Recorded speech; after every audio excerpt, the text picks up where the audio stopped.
বছরের প্রথম দিন থেকেই প্রচারের সুর বেঁধে দিয়েছে তৃণমূল। আজ তৃণমূলের প্রতিষ্ঠা দিবস, ২৭তম প্রতিষ্ঠা দিবসের দিন থেকেই প্রচারের সুর। ঠিক কিভাবে আর কমাস পরেই যে নির্বাচন, সেই নির্বাচনে প্রচার হবে, সেই প্রচার শুরু হয়ে গেল এখন থেকেই।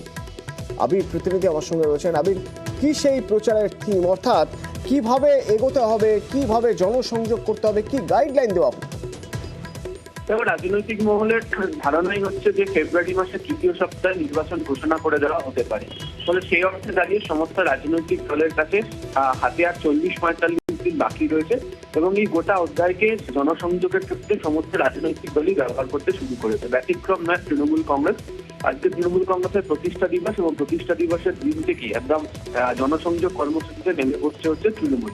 আজকে প্রতিষ্ঠা দিবস যেমন কলকাতাতে তৃণমূল ভবনে পালন করা হচ্ছে, তাছাড়া বিভিন্ন বিধায়ক, সাংসদ যারা রয়েছেন, দলের যারা বিভিন্ন সংগঠনের পদাধিকারী রয়েছেন, তাদেরকেও বলা হয়েছে এটি পালন করতে এবং পরিষেবামূলক অনুষ্ঠানের পরিষেবা প্রদানের ক্ষেত্রে সরকার কি কাজ করেছে, দল কি ধরনের ভাবে পাশে থেকেছে, সেই সংক্রান্ত বার্তা সমস্ত প্রতিষ্ঠা দিবসের মঞ্চ থেকে প্রচার করতে বলা হয়েছে। দ্বিতীয়ত হচ্ছে মনীষীদেরকে অপমান করা হচ্ছে, এই অভিযোগ বিজেপির বিরুদ্ধে আনছে তৃণমূল কংগ্রেস।